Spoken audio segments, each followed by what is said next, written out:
meu povo, mais um episódio do Pod Esporte começando. Pod Esporte, que é um podcast original aqui dos estúdios da Olá Podcast em São Paulo. Se você ainda não conhece, por favor, vai lá no site deles, www.olapodcast.com, e confira a infinidade de podcasts que tem lá. Também tem na sua loja de aplicativo, tem lá, baixa bonitinho lá, Olá Podcast, tá tudo lá no aplicativo da Olá. O Pod Esporte também tá no Spotify, no Deezer e aqui no YouTube, que você com certeza já é inscrito, já deixou seu like, já ativou a sineta lá pra sempre que tiver episódio novo você ser notificado. Hoje, convidado de peso. Tava até falando aqui com meu parceiro Bigode, a gente fica nervoso quando vem convidado desse quilate aqui no Pod Esporte. Então seja muito bem-vindo ao Pod Esporte, Thiago Camilo. Obrigado, cara. Diego. Obrigado. Obrigado demais aí pelo seu tempo, pela sua disponibilidade para vir. E aí, cara, depois, acho que todo mundo conhece o Thiago, né, dos tatames, então a gente vai falar muito disso aqui. Tá fazendo o quê, cara? Correndo com um monte de projeto aí, deu uma pesquisada aí no seu site, pô, tem 3 verticais e tudo. Pô, velho, conta aí como é que tá a vida, essa correria. Tô, assim, correndo bastante, né? Mas todos hoje meus projetos estão relacionados com esporte, né? Não tem como a gente deixar para trás tudo que construímos, né? Dentro do tatame, enquanto atleta de alto rendimento. Então, eu tenho uma academia que eu inaugurei logo no final da minha carreira, em 2017. E ali é onde é o meu laboratório, né? Porque nesse meio tempo eu criei a metodologia, que é um programa pedagógico onde a gente implementa em outros locais também, ou públicos ou particulares, né? Escolas públicas e privadas. Então, ali é um local importante para mim, né? Então, tem academia, metodologia, que hoje a gente está em quase 30 colégios. Pô, que legal. Particulares. E tem o Instituto, que é o social, né? Que é a contribuição social mesmo, né? De tentar colaborar de uma forma efetiva para a melhora da sociedade. A sua academia é o lugar talvez onde você mate um pouquinho da saudade das competições ou não? Um pouco não, Tudo? Muito, porque eu comecei judô com 5 anos, né? Então, eu competi praticamente até 36 ali. Então, foram 31 anos em cima do tatame, né? E aí você tem que fazer essa transição e começar a ter uma vida um pouco mais do mundo corporativo ali, né? Tomar algumas decisões e tal. E sempre quando eu tô meio cansado, né? Saturado e sobrecarregado com essa parte administrativa, eu desço pro tatame, ele é uma terapia pra mim. Cara, eu tava falando isso aqui antes de começar o episódio com a galera lá, com o Vitão, com o Bigode e com a Gabi. Atividade física, cara, eu, por exemplo, a gente tá gravando aqui num dia que eu joguei no dia anterior. Acabou o jogo 10 horas da noite, 7 horas da manhã eu tava na academia pra fazer alguma coisa, né? Pra cabeça, porque eu acho que eu tô bem perto do fim da carreira e você já encerrou a carreira já há 6 anos aí. Esse negócio da atividade física, ela fica encroada na gente, sim, né? A importância que ela tem pra nossa cabeça, pro nosso físico, pra tudo. Você até falou aí das suas lesões, que voltou a praticar um pouquinho mais de fortalecimento por causa das dores, pra melhorar, porque, cara, assim, é um preço do atleta de alto rendimento que a gente paga, o nosso corpo, né? É o que a gente deixa lá para ter tudo que a gente tem de volta, é o corpo que a gente deixa lá meio que à mercê da sorte do que vai acontecer. E aí a gente precisa, depois da carreira encerrada, cuidar um pouco dele, ter um pouco de olhar, um pouco com mais carinho pro nosso corpo, que é tão maltratado durante todo esse período. Porque você estava até falando, você tem poucas cirurgias falando isso, né? Sim, Quais foram? Uma bursite no joelho. Aí depois eu fiz uma cirurgia de punho. Aí eu fiz ombro e joelho. Mas assim, cirurgias mesmo 3, né? Ombro, joelho, foi menisco, e punho. O outro do joelho foi bursite, né? Mais uma limpeza, né? Uhum. Porque, pô, quantos anos aí de carreira? 19 desde anos. 19 anos de carreira. 4 anos. cirurgias no esporte, que você olha aí a galera, o Leandro teve aqui. Cara, é brincadeira, você tá no lucro demais. Tô no lucro. E, cara, você falou que começou primeiro, parabéns aí por todos os seus projetos. Imagina, obrigado. Acho que principalmente pelo social, evidentemente que tem a parte corporativa, né, da sua vida, de ganhar o seu dinheiro através da sua academia, de fomentar a modalidade, mas ter ali a parte, né, no Brasil a gente tem às vezes as pessoas têm meio vergonha, assim, de ganhar dinheiro, não, cara, é o seu trabalho, né, a sua academia, o seu nome que você conquistou durante ao longo de todos esses anos, mas o projeto social, cara, eu queria que você falasse um pouquinho dele, como é que funciona, onde que da onde veio a ideia? Desde sempre você teve essa ideia de ajudar as pessoas? Como é que... Então, meu primeiro contato com alguma ação social foi logo depois que eu voltei de Sydney, né? Eu não sou de São Paulo, sou do interior de São Paulo, uma cidade de 20 mil habitantes. Nossa, qual cidade? Bastos. Bastos? Perto de... Capital do ovo. Capital do ovo. Já Do ficou ovo, melhor. 30 milhões de ovos dia, sempre falo isso. Nossa senhora, cara. É um polo muito importante na produção de ovos, né? É a primeira do Brasil. Então, eu comecei com 5 anos lá. E depois, com 14, eu saí da minha cidade, vim para São Paulo para já treinar, buscando de alto rendimento, né? Já muito bem definido o que eu queria para minha vida. Jogos Olímpicos, tudo. Aos 14 anos já sabia 14 anos, que foi divisor de águas mesmo. E aí, eu fui medalhista em Sydney em 2000, né? Com 18 anos. Aí eu voltei para minha cidade e a associação estava passando por uma dificuldade, né? E aí o meu pai e um dos professores tiveram a ideia da gente criar um projeto de lei na cidade que funciona até hoje. Então, ali foi o primeiro contato, assim, de retribuição, né? Social. E aí isso deu certo, foi aprovado na Câmara. E aí começou o projeto Thiago Camilo na minha cidade. E o projeto acontece até hoje, né? Com a ajuda da prefeitura. Cara, estamos falando de 23 anos. 23 anos, 23 anos. Depois disso, sempre algumas pessoas pediam ajuda. Pô, Thiago, ajuda um projeto social, manda kimono. Aí a gente, às vezes, juntava uns amigos, eu às vezes mandava mesmo, né? Com recursos próprios, comprava kimono, mandava às vezes, fazia algumas ações, algumas doações também. E aí eu falei, pô, seria legal se eu fizesse isso de uma forma mais consistente, mais estruturada. Aí eu fundei meu instituto, né? Instituto Thiago Camilo, teve início em 2012. Na comunidade de Paraisópolis. Pô, já tem bastante tempo, cara. 2012. Então, são 11 anos também. E aí, tem um instituto. Como é que é o esquema lá? As crianças elas são absorvidas? Tem um número X de crianças que vocês conseguem absorver? Como é que... A gente trabalha sempre com 200 crianças por polo, né? Pô, 200, 200, cara. Que legal. Aí, o projeto começou no Paraisópolis, como eu falei, aí a gente foi expandindo. Aí, a gente começou só em São Paulo, né? Paraisópolis. Hoje a gente está em 5 estados. Então... A gente está em São Paulo, Espírito Santo, Mato Grosso do Sul, Pernambuco e Paraná. São esses locais. Pô, que legal, cara. E aí a criança chega lá, Isso. Ela se cadastra, enfim, imagina que ela se Sim. cadastra. A gente tem um processo de matrícula. Uhum. As crianças, obviamente, têm que passar por esse processo, entrega de documentação, tudo. Muitos nem têm documento. Então a gente pede para que eles também vão, os pais, né? A gente tenta fazer um mutirão para eles tirarem documentação, regularizar isso. E todos são bem-vindos, todos. Todos são aceitos no projeto, de forma gratuita. Não pagam nada para fazer esporte. A gente monta o tatame, a gente só precisa de um local, né? Aqui em São Paulo, por exemplo, a gente tem um termo de cooperação com a Secretaria de Educação do município. Entendi. E a gente faz os projetos no CEL, que é o Centro Educacional Unificado.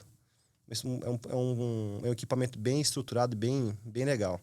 A gente monta o tatame, tem um professor, um coordenador, uma assistente social. E a gente entrega o kimono, camiseta, faixa, chinelo, enfim, a gente entrega o material, kit completo. E durante o ano a gente vai fazendo algumas ações, né, com os nossos patrocinadores, de forma pontual. Por exemplo, a Colgate, a gente fez uma ação de entrega de material de higiene bucal. O BTG Pactual é nosso parceiro, a gente fez também curso de educação financeira para as famílias. Caralho, que foda, cara. A gente fez uma ação agora com Doutores do Mundo. A gente reuniu 30 médicos, fomos lá no Heliópolis, que é um dos nossos polos também. E aí a gente fez pediatria, enfim, todo tipo de áreas médicas. Vamos lá, 300 pessoas para atender. Então, no meio do caminho, a gente vai fazendo outras ações também para meio que abraçar as famílias, né, que são muito carentes, né, precisam de um suporte, de uma esperança, né, para poder porque continuar. Você só dá suporte para a criança, é muito legal, muito bacana, mas você precisa também, de alguma maneira, acolher o familiar. Porque, assim, a família, não tem jeito. As crianças, elas, no primeiro momento, vão para o esporte, né? Daqui a pouco, por algum motivo, acabam saindo, indo para outro projeto. Então, se a gente abraça a família, a gente acolhe a família, né? A gente tem os aniversariantes do mês. Então, toda última sexta-feira do mês, a gente faz o bolo para todos os alunos. Cada polo faz o seu. Quem que organiza? Os próprios famílias. Eles se organizam. Então, a gente faz meio que uma família e aí a gente tem a criança ali por mais tempo.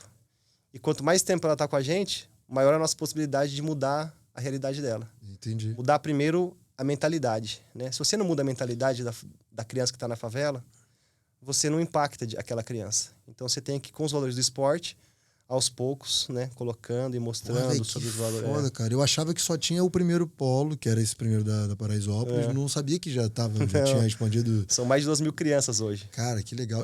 E como é que... Você falou dos patrocinadores, obviamente, são os patrocinadores que mantêm isso. Lei de incentivo, Lei de não? incentivo, Lei de incentivo também. Lei de incentivo. E quantos parceiros você tem?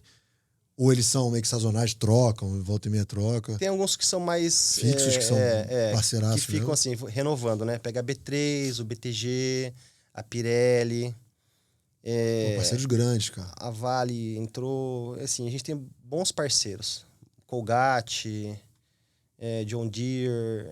Porra, muito legal, a gente cara. Tem... parceiros, sim, consideravelmente grandes. Nosso projeto grandes. ficou muito grande, né, Diogão? Ficou muito grande. Então, a gente precisa realmente de empresas que acreditam nesse poder, assim, de transformação do esporte. Claro. E, assim, é inevitável perguntar. Obviamente, é um viés social, né, de ajuda a famílias, de amparo, de assistência a essas famílias e aos alunos. Mas ali já saiu, nesses 10 anos de projeto, já saiu alguém aí que, putz, deu passos maiores dentro do judô? Tem. Não é o nosso objetivo, imagino que não seja. Mas tem. Inclusive, você conhece o Azulão, né? A de São Caetano, né? Sim, claro. Então, eu moro em São Bernardo, cara. Então você conhece. Logo ali em São Bernardo. Eu fui medalhista olímpico por lá, né? E ali o AD meio que acabou o clube, né? Porque, enfim, teve muitos problemas lá com prestação de contas, tudo. E a prefeitura repassava esse recurso para o AD executar o esporte. E aí, com esse problema, o secretário de esportes me chamou para que o Instituto assumisse o alto rendimento de São Caetano. Então, vai virar Instituto. Então, o que a gente está fazendo?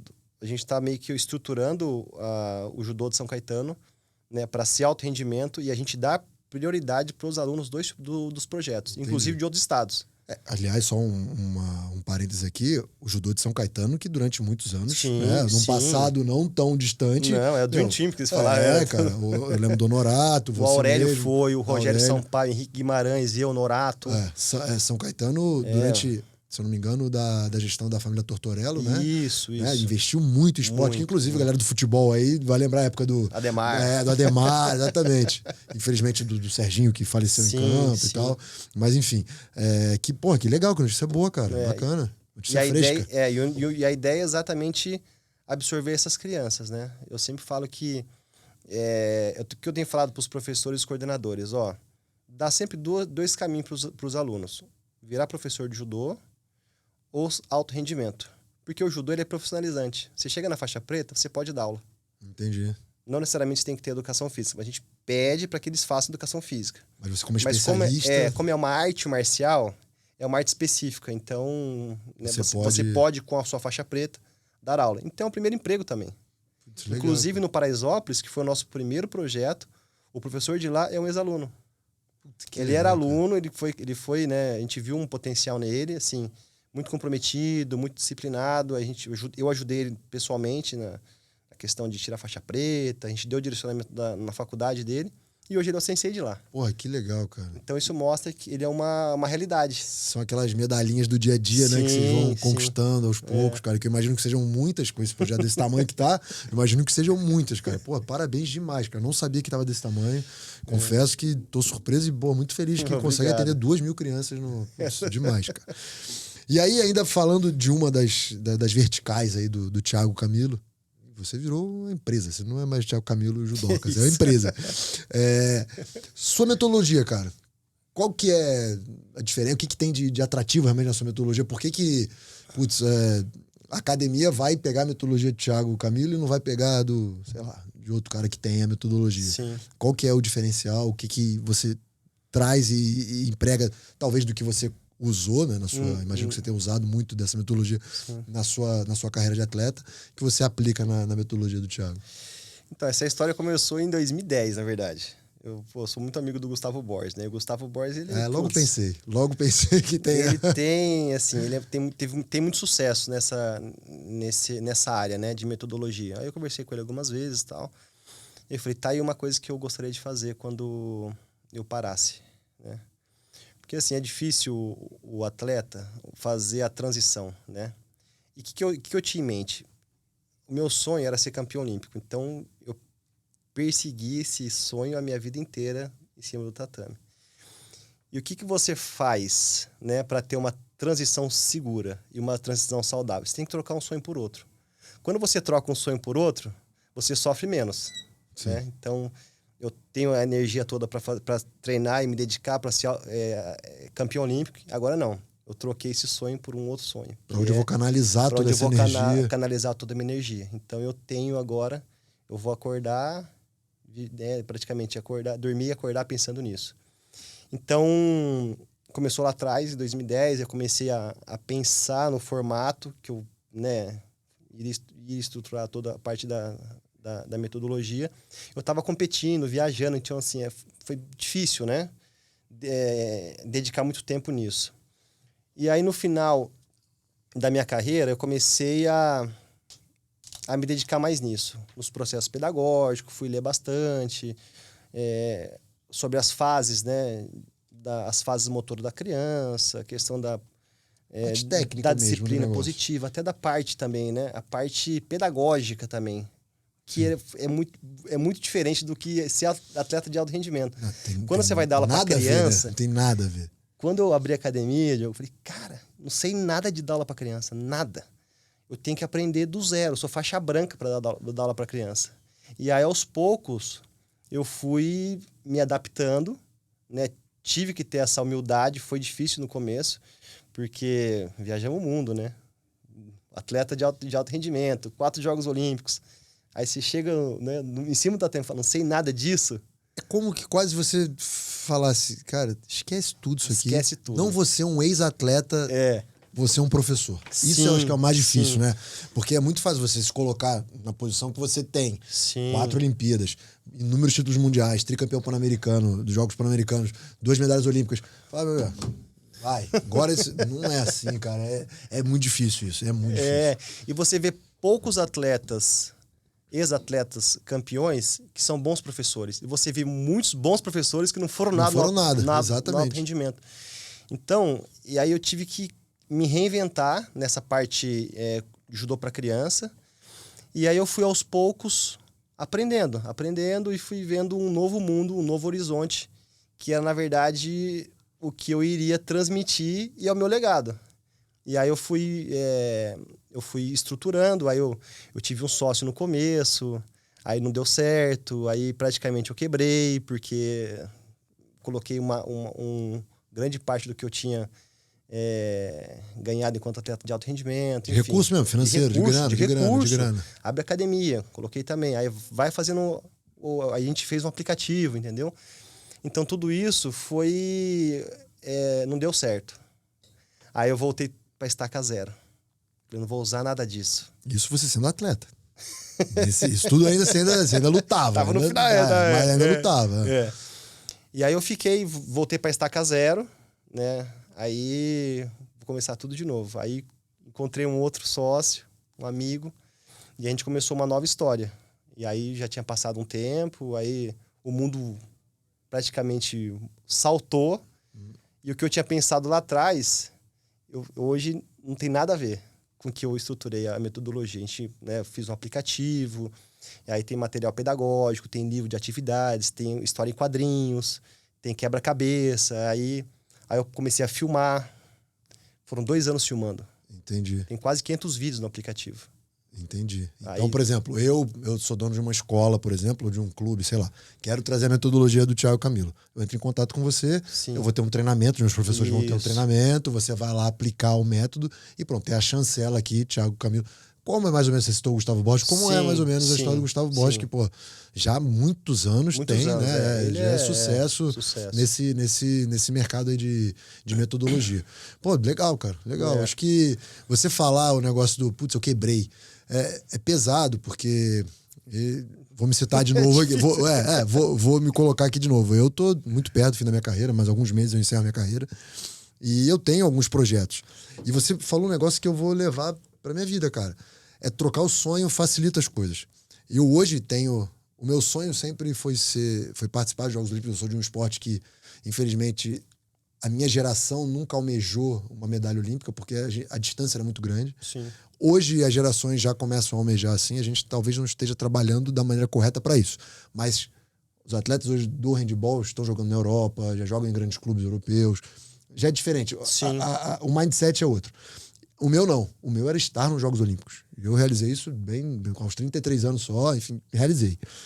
E, cara, essa história, o meu sonho era esse. E eu conquistei esse sonho. E eu fui criando mini objetivos, né, para poder me manter em atividade, porque eu gosto muito de treinar, eu gosto de jogar, todo fudido de lesão, de cirurgia, mas eu gosto de treinar. E essa história de trocar o sonho, eu nunca pensei nisso, cara. De tipo, pô, eu tinha um sonho para a Olimpíada, beleza. Qual que é o meu próximo sonho? Eu coloco objetivos, obviamente, mas e sonho? O sonho eu acho que vai um pouco além do objetivo. E, pô, legal isso, porque eu acho que vai ser mais fácil quando o dia que se eu for no meu último jogo, falar qual que é o meu sonho. Então, pô, primeiro, obrigado. Obrigado de ter me dado essa dica, cara. E, assim, é importante você falar, voltando aí só a história do quebrar, porque as pessoas acham que, pô, beleza, vê hoje o Thiago Camilo. Você entra lá, pô, você tem, como eu disse, pô, muito legal, você tem a estrutura, pô, você tem um projeto social, você tem a metodologia, tem a escola, Thiago Camilo. Você fala, caralho, o cara, pô, 2 medalhas olímpicas, não sei quanto título mundial, pô, o cara agora, meu, tá tranquilo, deitou. Não, cara, porra, muita lenha queimou aí pra poder chegar onde você está hoje. Sim, né? e o início de qualquer coisa, assim, é difícil, né? Então, assim, eu lembro que nas primeiras semanas, eu dava aula pra um aluno tatame. Falei, caraca, um aluno, cara. Como é que era isso, cara? Um aluno. Como é que era isso na sua cabeça, cara? Pô, teve dia que eu sentei na calçada e chorei fora da academia. Falei, não vou pra casa agora não, vou segurar um pouco aqui, porque chorava ali fora. Falei, caramba. Putz, cara, isso é difícil, né? Putz. Será que eu tô fazendo certo? Será que é isso mesmo? Você fica às vezes em dúvida, né? Claro. Porque o sonho do alto rendimento era muito claro, né? Era muito genuíno. Com 14 anos. Agora, isso aqui eu poderia ter outras opções, né? E será que aquela realmente era a opção certa que eu estava fazendo, de estar abrindo uma academia? E sem contar que quando eu falei que abri uma academia, os ex-atletas falaram, pô, você tá maluco, você vai quebrar, ajudou a não dar dinheiro, academia, você é louco, não sei o que lá. Eu falei, não, eu vou insistir, porque eu já tinha essa questão, né, da metodologia. Ali era uma base, como se fosse um flagship da metodologia. Então, as pessoas, quando querem conhecer metodologia, eu falo, vem até a minha academia. Aí você vai ver na prática a metodologia sendo aplicada. E aí teve um dia que eu falei, caramba, não. A aula para um aluno é a mesma aula para 10, 20, 30 alunos. É a mesma, tem que ser boa. Claro. Tem que ser igual, entendeu? E aí, porque é muito do boca a boca. E aí foi devagarzinho, passando pelas dificuldades e tal. E hoje a gente tá com, né... Na escola você tem hoje aqui de novo, cabeça aí? Sim, quantos? 130 alunos, eu acho que deve estar. Mas a gente já teve 180. Aí, legal, mas aí... A escola é de antes da pandemia? Ou depois que... Antes. Já antes? Antes. Pô, você, meu amigo, você sobreviveu à pandemia. Na pandemia, um judô. Cara. Ó, eu vi, tem uns esportes que são foda. Judô, mesmo. O cara gruda, bafora na sua cara. Cara, se sobreviveu à pandemia, meu amigo, se sobreviveu à pandemia, vai embora, cara. Sim. Vai embora.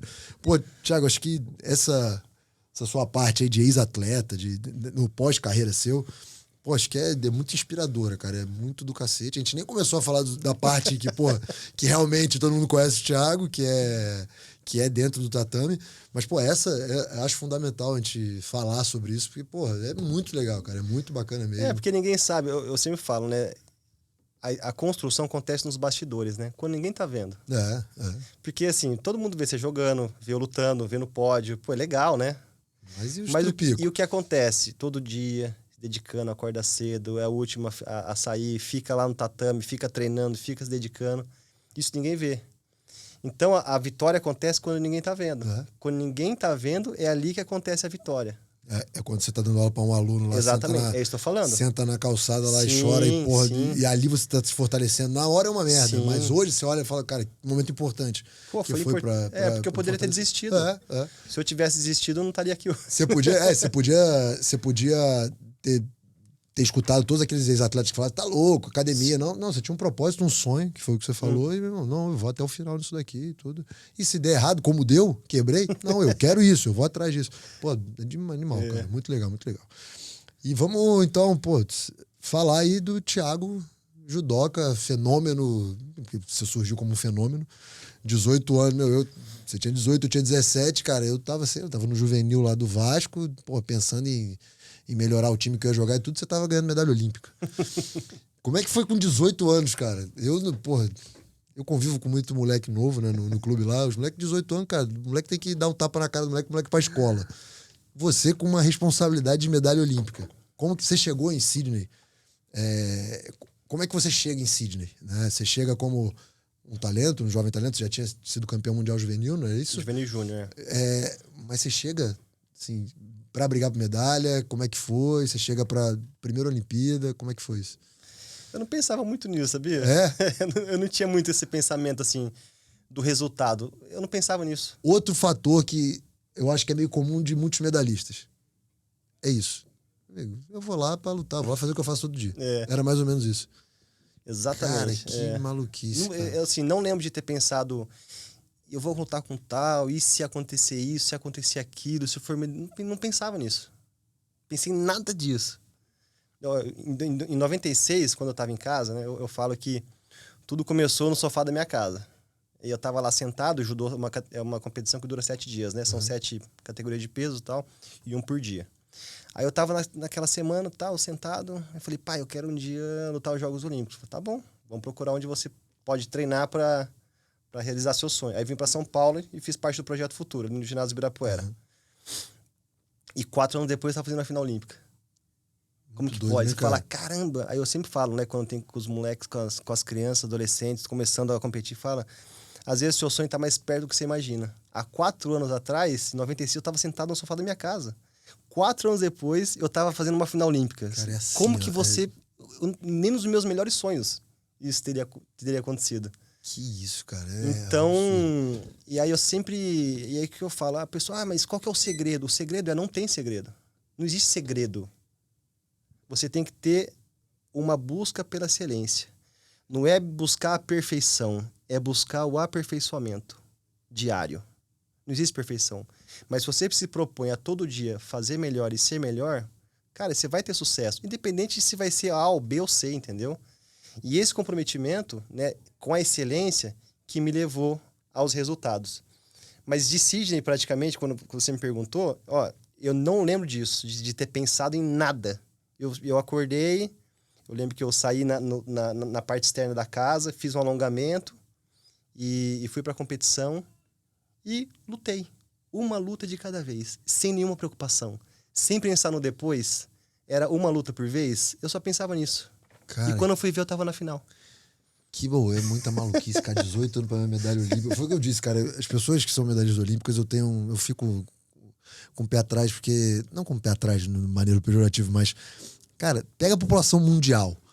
Quantas pessoas existem no mundo? Quantos medalhistas olímpicos existem vivos no mundo? Pô, tem um aqui na minha frente... E com 18 anos, cara, isso pra mim é um absurdo, E aí você, quando volta de Sydney, volta como uma sensação, garoto prodígio e tal, não sei o quê.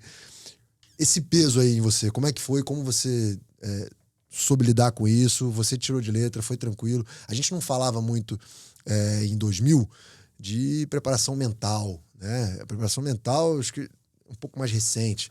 Já os principais atletas do mundo falam isso desde sempre. Mas aqui, pra gente, no Brasil, é uma coisa relativamente nova, né? Claro. Essa preocupação enorme com a preparação mental. E, a gente sabe que a Olimpíada, o atleta, ele vive um limbo de 3 anos. Quando tá faltando ali 6 meses pra Olimpíada, todo mundo olha pro cara. E se o cara é medalhista, o cara olha mais 6 meses pro cara e depois... né? Isso mesmo. Como é que foi esse pós-Olimpíada, esse imediato aí do pós-Olimpíada, voltando com a medalha de prata dos Jogos? A minha família foi muito importante nessa época. Assim, pra blindar primeiro, né? Porque todo mundo vira seu amigo, né? Todo mundo. Todo mundo quer estar perto de um medalhista olímpico, né? Ainda mais com 18 anos. E aí tem toda aquela questão, né? Das entrevistas, da televisão e tal. E logo depois eu fiz a cirurgia do joelho, que eu falei, a bursite. E era uma cirurgia praticamente simples, uma limpeza, né? Tal. Só que eu tive uma complicação, eu tive uma infecção. Puta merda, cara. Que é extremamente perigoso, né? É, perigoso. Eu fiquei quase 1 ano. Nossa, cara. Eu tive a infecção, fiz uma cirurgia de limpar de novo.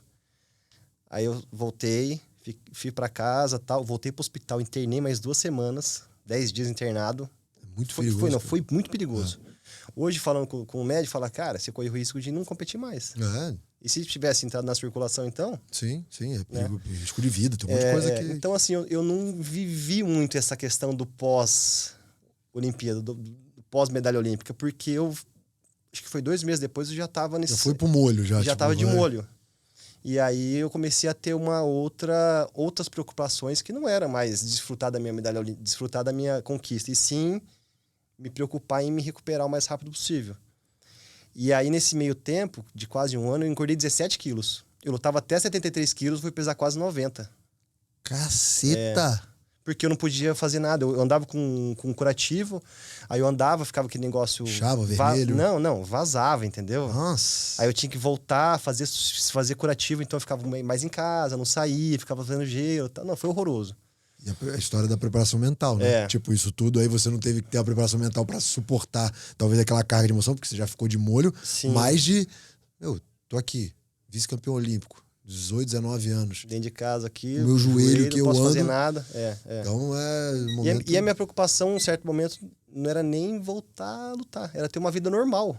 De um garoto de 18 anos. Puta que eu não merda. tinha, eu não podia fazer nada. Caralho, que bosta. E aí você... E assim, todo mundo... Você ganhou a medalha olímpica com 18 anos. Todo mundo prospecta aí pelo menos mais umas 2 Olimpíadas pra você. Sim. Né? O cara foi na cabeça das pessoas. O cara foi vice-campeão olímpico. A gente tem, no mínimo, mais 2, 3 medalhas aí garantidas aí pros próximos ciclos. Sim. E Atenas você não participa? Não. O que aconteceu? Aí eu fiquei nesse processo, aí eu tentei baixar para 73 quilos, não consegui. Aí eu subi de categoria. Você sempre teve dificuldade pra... Não? Nunca. Foi esse momento que... Eu nunca sofri com isso, Diogo. Nunca. Desde criança. Meu pai, é melhor você, ao invés de você sofrer, sobe de categoria. Vai ter um processo de adaptação e daqui a pouco você vai se adaptar. Então eu nunca sofri com isso. Isso quer se garantir na técnica, hein? Porra! Tá, engordou. Sobe de categoria, vai. Eu era muito... Por isso que eu falei, eu fui campeão mundial júnior até 66 quilos. Aí depois eu fui vice-campeão olímpico até 73 quilos, bronze até 81 e terminei no 90. É que a idade pesou, senão ia parar no absoluto. E aí tinha, assim, era uma categoria muito concorrida, muito disputada, muito equilibrada. E tinha o Flávio Campos. Internamente, né? Só no Brasil. Sim.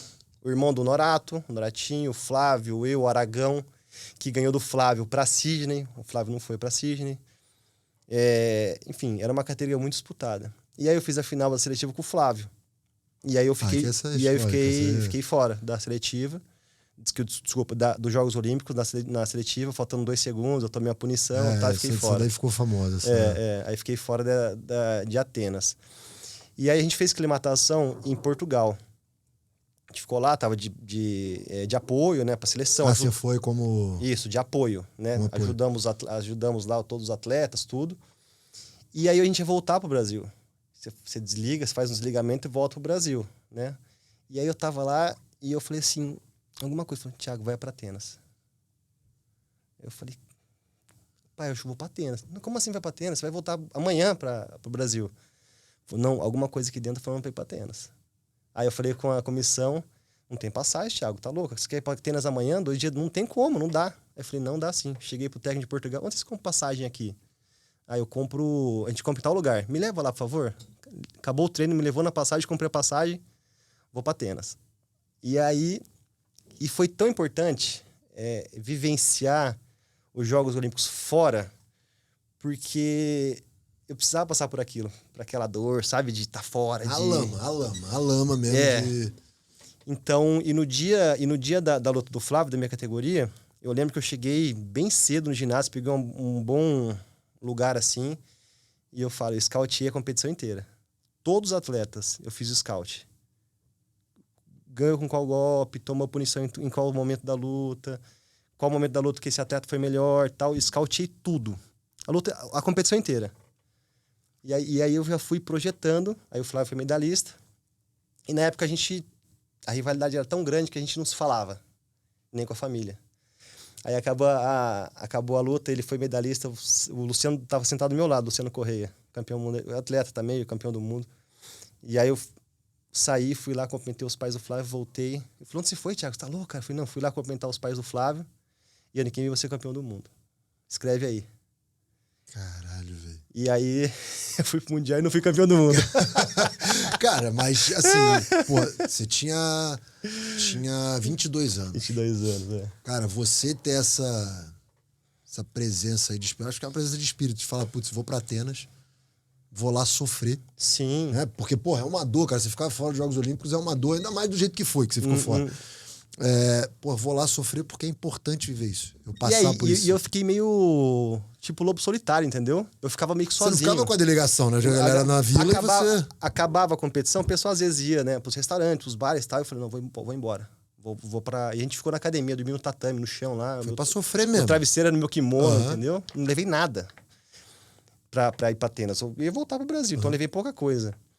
Então, assim, aquilo foi me alimentando, sabe? Eu refleti muito também, assim, sobre minha vida, sobre o que eu podia melhorar enquanto atleta, a melhorar os processos, será que realmente eu fiz tudo que eu precisava pra estar aqui? Será que eu poderia melhorar isso? Será que eu não podia melhorar aquilo, sabe? Porque no primeiro momento, qual que é a atitude do atleta? Ele sempre busca a culpa no outro. Pô, aquele árbitro, me prejudicou e tal. E aí eu fiz o inverso. Falei, vou procurar o que eu posso melhorar em mim primeiro. Né? Porra, aos 22 anos, cara, quem faz isso? Você. Cara, é isso que tá me chamando muita atenção. Porque, porra, aos 22 anos... 22 anos, A primeira coisa E assim, eu repito, eu convivo com um monte de moleque, a primeira coisa que o moleque faz é apontar. É o treinador, é o outro, não sei o quê. Sabe, a primeira coisa, você olhar pra dentro, cara, porra, que foda, cara, que foda. E foi bem difícil, a gente chorava pra caramba, sabe? Imagino. Caramba, foi bem difícil. Mas aí você foi, e o Mundial você não ganhou? Aí eu fui pro Mundial 2005, aí não ganhei. Aí quando eu voltei do Mundial, 2005, eu tava em São Caetano ainda. O João dele foi campeão mundial da Sojipa. E aí a Sojipa me fez uma proposta pra ir pro Sul. E aí eu aceitei a proposta. E aí eu falei pro meu pai, pai, meu irmão também treinava nessa época, a gente tava... Meu irmão mais velho. E aí, Chicão, é o seguinte, vamos pro Sul, porque eu tô com uma proposta aqui. E aí a proposta virou proposta pro meu irmão também. E aí a gente foi pro Sul. Eu falei, pai, acho que vai ser bom. E assim, não tinha ninguém. Assim, o João, ele falava, Tiagão, vem pra cá, mas é pouca gente, hein? Não tem quase ninguém pra treinar. Era pouca gente pra treinar. E aí eu fui no final do ano pro Sul. E aí eu cheguei lá, os primeiros treinos, o Kiko, que hoje é o técnico da seleção brasileira, me apresentou um cubano, Juan Carlos Medina. Cara, um cara crânio, sabe tudo de preparação física, faleceu recentemente. E eu tava machucado com meus punhos. Antes da cirurgia eu tinha muita lesão de punho, tá? Porque eu fazia um golpe que forçava muito o punho. E aí eu não tava fazendo tatame, eu tava fazendo só preparação física. E aí ele falou, você vai ficar fora 2, 3 semanas, não sei, me recuperando, mas vamos fazer só trabalho de pista, físico e tal. E aí... e aí nos primeiros treinos eu fui pra pista com ele e tal. Cara, eu vomitei... Vomitava cubano, assim. Filhão. Treinar com cubano. Vomitava, falei, cara, não é possível. Ele, tá passando mal? Vomita aqui. Vomitou? Muito bem, volta lá. Tá certo, Cubano, cara, é a raça cara, que, pelo amor de Deus. E aí, e depois a gente conversando, né? Ele falou, Thiago, aquela semana, tipo Hell's Week, né? Do SEALs lá. Ele falou, cara, eu não sei como você sobreviveu. Cada treino falava, ele não volta. E eu voltava lá. Só construindo. Não é possível, ele não vai voltar amanhã. E eu voltava lá. Não vai voltar no próximo treino, eu tava lá. Saindo, assim, mas passando mal, sofrendo. E eu, todo o treino tava lá. E 2006 foi o ano que eu mais treinei na minha vida. Foi treinei demais. Muito, muito, muito. Treinei muito. E o ano que eu mais perdi. O ano que eu mais treinei e o ano que eu mais perdi. E no final do ano, meu pai falou assim, ó. Ô filho, eu tô indo amanhã te buscar em Porto Alegre. Eu falei, como assim, pai? Me buscar em Porto Alegre? Não, já deu, já. Chega. Você tá um ano aí, está desde 2000, são 6 anos sem um grande título. E você está se dedicando, eu sei do seu trabalho, eu sei da sua dedicação e nada dá certo. Eu falei, é isso aí, pai. Treina muito, vai pra competição, apanha, volta, treina mais. Vai pra competição, apanha, volta, treina mais. E assim vai. E assim foi o ano inteiro, E aí ele pegou o carro, falou assim, amanhã eu tô aí. Eu falei, mas eu não vou embora. Falou, amanhã eu tô aí. Ele pegou o carro, dirigiu 1.300 quilômetros de Bastos de Porto Alegre. Meu Deus Tentar me convencer, cara. filho, nós vamos embora, chega.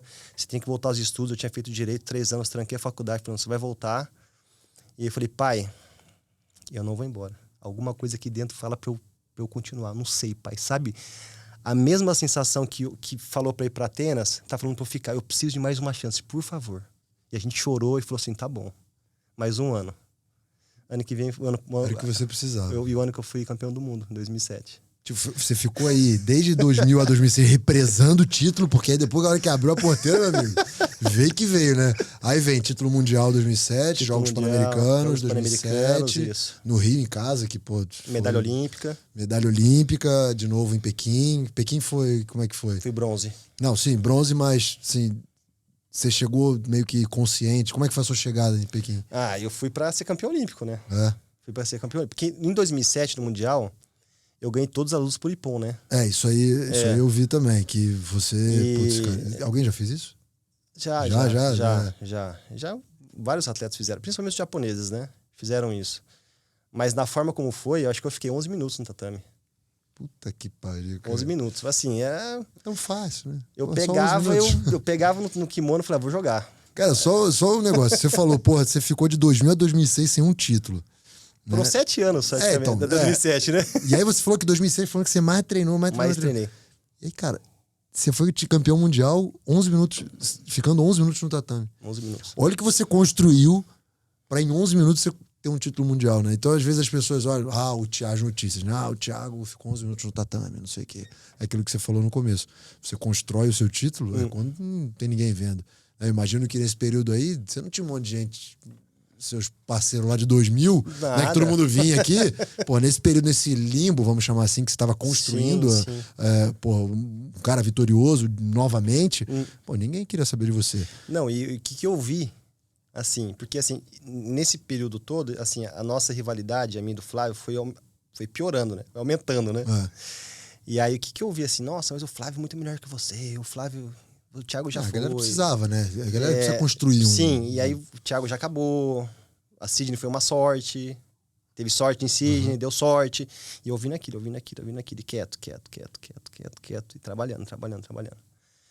Então, assim, e eu montei um cenário na minha cabeça. Eu falei assim, cara, ninguém acredita em você.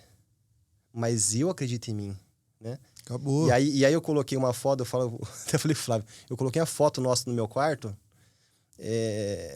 uma foto a gente competindo, né? A gente morava em Porto Alegre, um apartamento legal, 3 quartos, tudo, e eu morava no menor quarto do apartamento. Eu falei, vou ficar aqui. Meu irmão, você é louco, vai ficar aqui, tem um quarto grande. Não, quero ficar nesse quartinho aqui, ó. Esse quartinho pequenininho, eu vou ficar aqui. Esse vai ser meu canto. Aqui que eu vou ficar. Então... E assim, como eu tava treinando muito, porra, o corpo sofre, né? Aí acordava, cara, aguentando sair da cama. Eu olhava a foto. O Flávio tá treinando. Eu levantava, ia treinar. Aí eu ia dormir, apagava a luz. Quem que eu via por último? Eu e o Flávio. Seu então, combustível. Assim, aquilo foi um combustível. E eu fui tudo criando na minha cabeça. Ninguém acredita em você. Você tá sozinho nessa. Cara, você tem que dar a volta por cima. Você tem que mostrar. Cara, lembra da tua história. Você saiu com 14 anos de casa. Você tá aqui batalhando há tanto tempo, não vai morrer na praia, vou seguir treinando. Cara, e eu fui me alimentando. E assim, eu era o primeiro a chegar no treino e o último a ir embora. Sempre. Eu era o primeiro a chegar e o último a ir embora. Cara, fazia sempre mais. Eu imagino que você já tenha falado isso pro Flávio algumas vezes, né? Que ele foi o seu combustível, né? Depois de tudo passou. Sim. E assim, de uma maneira ou de outra, a galera alimentou essa rivalidade. E, pô, você poderia ter levado para um lado muito ruim. E eu acho que nem você nem o Flávio levaram, né, para esse lado ruim. Eu acho que vocês, cada um à sua maneira, canalizou aquilo ali para conquistar os seus objetivos. E, meu, o Flávio não tem nem o que falar, o que fez dentro do tatame. Você tampouco, né? Acho que todo mundo sabe o que vocês fizeram. E no final, na hora, eu imagino que não tenha sido boa essa rivalidade para vocês, assim, imagina dentro de seleção. Não deve ter sido, né, da melhor maneira possível, mas...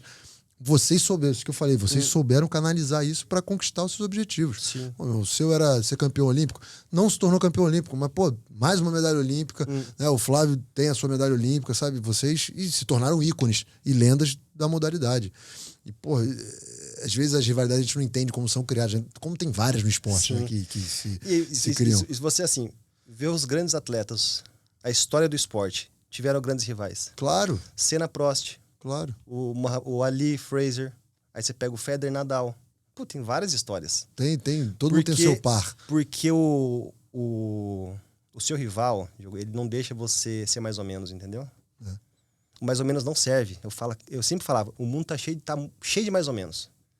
Eu não posso ser mais ou menos, eu tenho que ser o melhor, eu tenho que buscar o melhor. Então, eu não descansava um dia. Às vezes eu treinava de sábado, às vezes domingo. Tô sem fazer nada em casa, vou correr. Tô sem fazer nada, vou fazer musculação. Então, ligava pro Juan, vamos treinar, vamos, vem pra cá. Então, assim, não tinha dia. Era de segunda a domingo, né? E a rivalidade, ela foi importante. Porque dessa rivalidade surgiram 2 medalhas olímpicas. A minha e a dele. Sim. Pequim, como é que foi que eu perguntei? A gente fui bronze, Então, a maneira como eu conquistei o Campeonato Mundial em 2007, né, e fui considerado o melhor atleta do mundo de judô em 2007, eu cheguei praticamente, assim, cotado para ser o campeão olímpico. Absoluto. Aí eu caí nas quartas pro alemão, que foi campeão olímpico nessa edição. E foi prata ainda em Londres. Você acha que esse favoritismo te atrapalhado ou não? Foi circunstância mesmo da luta? Assim, ele praticamente me neutralizou a luta inteira, né? Então eles treinaram pra ganhar de mim. Entendi. E eu tinha que praticamente me preocupar com todos, né? Filha da puta. Que sacanagem.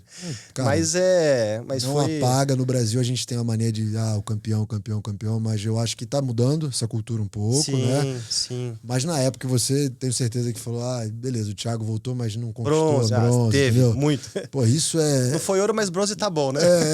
Tá melhorando, essa cultura ainda é foda. Pô, mas em 2008 ainda era muito latente. E aí você participa de Londres, né? Londres, que você fica em quinto lugar. Eu perdi na semi na disputa de bronze. Puta que pariu. Se eu tivesse sido medalhista, eu seria o único atleta a ter 3 medalhas em 3 categorias diferentes. 73, 8 e 90. Foi a que mais doeu, talvez? Londres? Foi. A disputa de bronze foi a luta que eu mais, assim... A única luta que quando eu vejo, dá dor de barriga. Dava pra ter ganhado.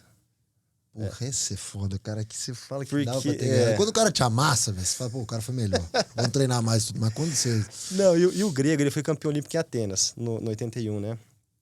E aí depois ele subiu pro 90 e eu também. E eu já tinha lutado com ele, ganhado, perdido tudo. E eu perdi por uma punição, né? Só que na semifinal, eu perdi pro coreano e ele ganhou a final de repescagem. Então ele veio de uma vitória, eu vim de uma derrota.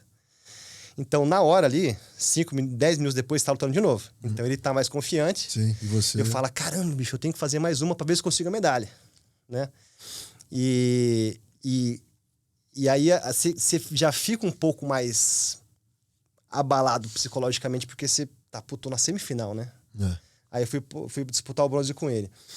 E aí, a gente teve uma estratégia, assim, muito conservadora, sabe? Preocupando muito com ele. Não faz isso, não pega aqui, ele vai fazer isso, vai fazer aquilo. Foi muito pra fazer o seu luto.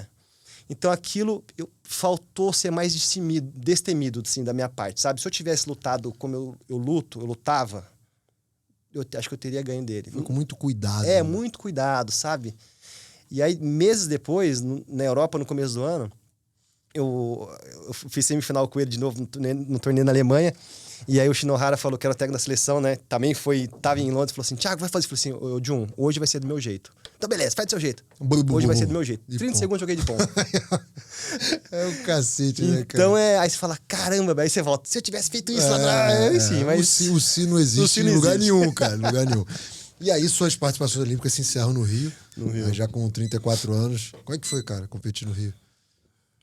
Você competiu 2 vezes, né? No Rio na verdade, falando em grandes eventos, assim. Sim, Mundial. Jogos Pan-Americanos, Mundial. Tiveram 3. 3. E os Jogos Olímpicos. Os Jogos Olímpicos. Assim, eu sabia que ia ser mais difícil o último, né? Eu já tava, assim, com mais dificuldade, né? Assim, o corpo já não recuperava a mesma coisa. A gente sabe, conforme vai, você não recupera. Você treina de manhã, à tarde você tá cansado. Você não tem mais aquela velocidade na recuperação. O teu corpo demora um pouco mais, precisa mais de tempo, né? E eu sabia que eram jogos, assim, que eu tinha que tudo dar certo para eu medalhar, entendeu? Enfim, aí eu perdi na segunda luta pro atleta do Azerbaijão, tava ganhando a luta e tal. E me despeço, né, dessa jornada olímpica. E que história, cara. Pô, não é qualquer pessoa que disputa 4 Jogos Olímpicos, com a possibilidade de disputar 5, não é um acaso, né? Porque teve o Flávio teve seu mérito e tudo, mas você poderia ter disputado 5 Jogos Olímpicos, 2 medalhas olímpicas. Eu acho que, assim como você entrou no hall ali fala de judô olímpico, a gente fala de Aurélio Miguel, a gente fala de Rogério Sampaio, a gente fala de Thiago Camilo, a gente fala de Leandro Guilherme, a gente fala de nomes, assim, que, no masculino, né? Citando o masculino, que fizeram e fazem a história do judô no país. Quem não sabe disso, acho que entende muito pouco de esporte, entende muito pouco de Jogos Olímpicos. Então, cara, assim, eu como fã de esporte e como brasileiro que estava na frente da TV em várias edições de Jogos Olímpicos e sempre estou na TV em edições de Jogos Olímpicos, pô, é um prazer demais ter você aqui, né, de conversar com você, de ouvir a sua história, de entender como você construiu essa história, né? Porque isso você falou, a gente constrói no anonimato, ninguém vê. E quando você tem a possibilidade de vir aqui e contar para todo mundo, né? Tenho certeza que você já contou sua história inúmeras vezes, mas, pô, de bater esse papo aqui comigo de uma maneira um pouco diferente, é muito engrandecedor, assim, para todo mundo que escuta, pro Podesporte, pra galera que enfim, que esse papo vai chegar. Sim. E, Tiagão, cara, seus projetos futuros, quais são? É seguir crescendo o seu projeto social? Conta um pouquinho.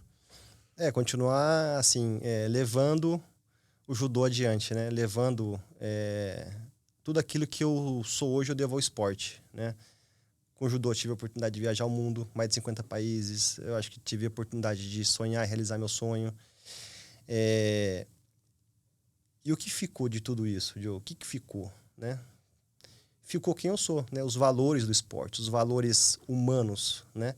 Que não são os... O pessoal fala, porque o judô é do Japão, é do Bushido, é o respeito, a disciplina, a hierarquia. Isso são valores universais, não é só do japonês. É nosso, é de todo mundo, né? E o que eu falo hoje, né? E tenho 4 filhas, eu tenho uma preocupação muito grande com o futuro delas, né?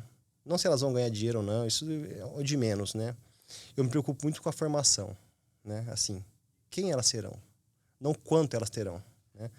E se eu tenho a oportunidade, imaginando o cenário Brasil, se a gente pode construir de alguma forma, eu fazer minha colaboração dentro daquilo que eu faço, com meu nome, com o esporte, levar isso adiante, pô, isso já é uma coisa grandiosa, entendeu? Então, assim, a gente tem hoje praticamente 3 mil crianças, entre academia, escolas e projeto, 3 mil crianças.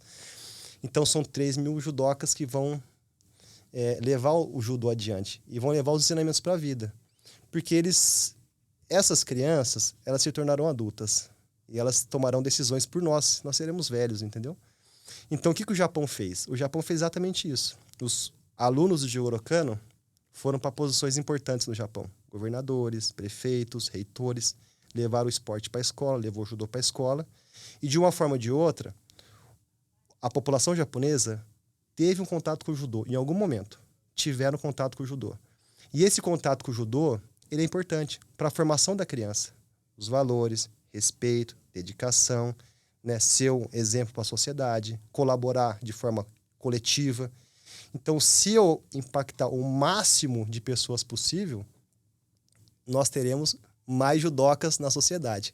Quanto mais judocas na sociedade, né, a ideia é que a sociedade seja uma sociedade mais organizada e com a ideia de coletividade maior. Cara, sonho nosso se tivéssemos ex-atletas olímpicos, com a energia que você tem, com a capacidade que você acabou adquirindo ao longo do tempo, em pensar dessa maneira, em usar o esporte como ferramenta de transformação social. Eu sempre acreditei no esporte dessa maneira.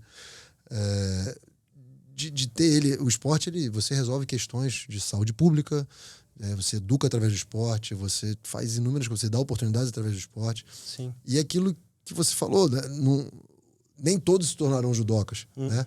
Mas você, por exemplo, dá a oportunidade de um primeiro emprego como professor, por exemplo. Você vai ensinar valores, você vai educar as pessoas através do esporte. Que isso eu sempre falo isso aqui, eu sou de Niterói, no Rio, e eu sou de um clube que chama Niterói Rugby, que ele tem o rugby e tem o handball. E ali a gente fala que aqui a gente forja o caráter do cara, né? A maneira do Niterói Rugby, mas a gente forja o caráter, então, de princípio, valores. Então, até hoje eu vou lá, os caras que eram meus veteranos lá na época, o respeito que eu tenho pelos caras, eu trouxe daquela época, entendeu? Então, como é que é? Botava a mãozinha, dava tapa. São coisas que talvez não caibam no mundo de hoje, mas, cara, que hoje eu levo como essa questão da hierarquia, do respeito e tudo. Eu acho que toda a sociedade, hoje ela é muito carente disso. E o judô, acho que talvez seja o melhor, um dos melhores, se não for o melhor esporte para isso. E assim, eu tenho ido muitas escolas, públicas e particulares. Assim, os adolescentes já precisam de ajuda. Eles precisam. Muito. Precisam, assim. Onde tem muito... Acho que o plural é importante, né? A pluralidade de ideias é importante. Mas o que acontece? As pessoas estão sempre em dúvidas. Isso pode, isso não pode, isso é certo, isso não é certo. Então, nunca tem um direcional. Não existe uma direção. E quem que mostra a direção? É o pai, é a mãe, né? E os pais estão fazendo o que hoje? Estão delegando. Aí vai para o professor. Às vezes o professor não tem essa autonomia para poder ser mais firme às vezes, né? Enfim, é difícil. E aí, quem sofre? São eles mesmos que estão sofrendo. Né? Então, o que a gente fala? Ó, às vezes, ó, Thiago, pô, a criança veio aqui, meu filho não se adaptou ao judô. Mas leva o basquete, leva pro vôlei, leva pra... É importante, né? E aí fala, no Brasil, vamos para educação física. Educação física? Nos outros países, eles fazem esporte, não faz educação física. Eles vão treinar, entendeu? E esse processo de treinamento é importante para eles. E toda hora mexe no currículo escolar, tira a educação física. Tem anos que já não são mais obrigatórios. Eu sou da época que, pelo menos 2 vezes por semana, tinha aula de educação física na escola, entendeu? Então, tem escola que não é mais obrigatório. Tem anos, do 2º, do 3º ano, não é mais obrigatório. Enfim, tem algumas questões assim que não dá para entender, porque você melhoraria muitas políticas públicas, como eu falei, através do esporte, do fomento do esporte. Mas que bom que temos pessoas como você, ex-atletas como você, sei que como você existem muitos, né, que fazem também, mas que a gente possa cada vez mais ter pessoas trabalhando dessa maneira, fomentando esporte, fomentando saúde, fomentando tudo que esteja relacionado ao esporte, na busca de novos horizontes para crianças e adolescentes, cara. Muito legal mesmo. Tiagão, cara, eu espero que você tenha gostado. Pô, foi, sinceramente, pra mim, pô, trazer pessoas como você aqui me deixa muito feliz mesmo, sabe? O projeto que a gente começou bem pequenininho, a gente ainda é pequenininho, mas, pô, trazer pessoas da sua relevância aqui, pessoas que fizeram muito pelo esporte e fazem pelo esporte hoje fora do tatame. Um papo que eu juro pra você, eu achei que a gente ia falar muito sobre o judô, de técnica, de não sei o quê. Pô, acabamos falando de muito além, que na verdade talvez seja o mais importante, né? Que é, pô, a parte do social, através do esporte. Pô, obrigado demais, cara. Só agradecer muito a você, sua presença, seu tempo, enfim. Deixe seu recado, espero que você também tenha gostado, cara. Pô, eu que agradeço pela oportunidade, Diogo. Pô, parabéns também pela sua carreira, tá com 40 competindo. Cara, você tá fazendo hora extra. Tá sofrendo, não, mas faz tempo que eu tô fazendo hora extra. Cara. O pessoal fala, Thiago, você quer competir o máximo? Rapaz, já fiz hora extra demais já, cara. Chega. Chega. Mas pô, eu sempre fico muito feliz, assim, quando eu tenho oportunidade, né? Porque às vezes as pessoas acabam tendo uma visão muito rasa do que é ser um atleta de alto rendimento, né? É uma vida dedicada ao esporte. Você sabe muito bem que é isso, né? Sabe muito bem que é isso. E sempre quando, né, eu tenho essa oportunidade, eu falo que o esporte dá oportunidade para você ser melhor, né? Você precisa ter esse compromisso com você. E eu aprendi isso com o esporte. Então, independente do que eu faço, né? Até as crianças chegam na academia, ó, vamos fazer isso. Não, vamos fazer de novo. Por quê? Porque mais ou menos não adianta. A gente tem que fazer melhor. E aí, quando vocês vão entender que quando vocês forem fazer a lição de casa, vocês vão fazer melhor. Quando vocês forem arrumar o quarto de vocês, vão arrumar melhor. Então, isso que eu aprendi com o esporte, putz, é muito mais... E hoje eu tenho essa visão, é muito mais do que as medalhas olímpicas. Porque daqui a pouco, a molecada não vai mais lembrar de mim. As medalhas estão lá em casa, estão, entendeu? E o que eu tô fazendo com as minhas conquistas? Isso que é a sacada do negócio. Pô, o que eu tô fazendo com a minha história? O que eu vou fazer com isso? Eu vou colocar numa caixa e deixar lá? Ou eu vou levar isso adiante e fazer com que as pessoas, através da minha história, né, façam seu caminho, né, e busquem, né, essa questão da excelência e ser melhor todos os dias. Pô, é legal demais, cara. Obrigado. Vou deixar aqui na descrição do episódio todos os links lá do seu site, seu Instagram. Obrigado. Pra galera que quiser acompanhar, quiser ir lá, se matricular nas suas escolas, enfim. Pô, é muito legal mesmo, cara. Obrigado, sucesso pra você. Foi um prazer, beleza? cara. Pô, obrigado mesmo. E pra você que acompanhou esse episódio do Pod Esporte, não esquece de se inscrever nos nossos canais, tá bom? Não esquece de olhar lá o site do Thiagão, pô, tem muita coisa legal lá. Vai que você aí quer lutar judô, quer aprender judô, vai lá em uma das unidades dele, tá? E não esquece, por favor, de se inscrever nos nossos canais, Olá Podcast, Deezer, Spotify e aqui no YouTube.